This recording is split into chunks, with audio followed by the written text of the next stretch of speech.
It's Monday, September 13th, 2021. I'm Jonathan Lau, and this is 5 Minutes of Proof, a weekly analysis of the science behind ozone therapy. Today, we're going to look at an article entitled The Efficiency of Ozone Therapy and Low-Level Laser Therapy in Rat Facial Nerve Injury. It was introduced into the Journal of Craniomaxillofacial Surgery in 2020, and it comes to us from Turkey. The reason I chose this article was primarily because it's going to compare ozone therapy and laser therapy, which are two treatments that are commonly used in the veterinary clinic. More so on the laser side, but we're getting there with the ozone. So let's take a look at what they found in this study. If we come up from there, I'm going to start here, and it says treatments for nerve damage include both non-invasive and invasive methods, such as pharmacological approaches, surgery, and alternative treatments. Transcutaneous electrical nerve stimulation, or TENS, percutaneous electrical nerve stimulation, or PENS, cryotherapy, acupuncture, ozone therapy, and low-level laser therapy are the preferred alternative treatments, with low-level laser therapy, or LLLT, as we'll refer to it here on, considered an effective treatment option, and ozone therapy, or OT, recently gaining popularity. So why do they say that? Well, this study was indicative of why they said that. I'm gonna read here between my photo and the bottom of the page, and they're talking about low-level light therapy, laser therapy here, while leaving a control group to heal spontaneously. A superluminide dioxide, or SLD, was chosen to treat the LLLT group with 4 joules of energy applied using a Chattanooga Intellect mobile laser device for 32 seconds on 21 consecutive days. So I want you to see that 32 seconds for 21 consecutive days and kind of see the power of laser they were using. And then it continues on up here. Then for the ozone therapy group, the freshly synthesized gas mixture was insufflated into the peritoneum of the rats at a dose of 2 milliliters and 80 micrograms per milliliter for 21 days, once every 2 days. So every other day for 21 days. So that's how they did this treatment. And we're going to continue on and look at a little bit more of it here.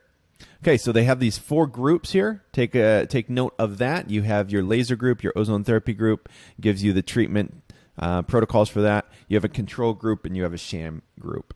A low rate of nerve fiber regeneration after injury was observed. This is talking about the laser group.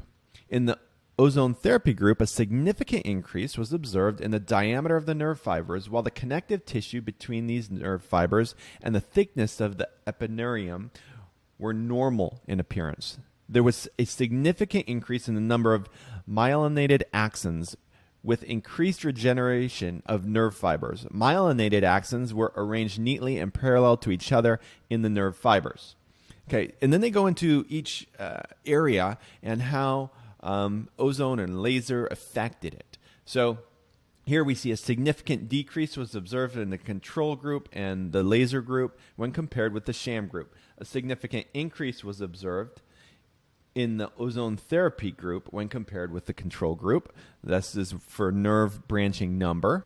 And then as you get here, these are the different groups and pictures. You can take a look at that if you want to pause this on your own time. We don't have enough time to do that now, and see what they look like, and check out these different charts that show what we're discussing right now visually. But I want to keep going on. We're talking about diameter of nerve fiber. Basically, in all of these, area of nerve fiber, number of axons, you see that ozone therapy has a much greater or a significant effect, whereas the laser therapy actually didn't in these cases.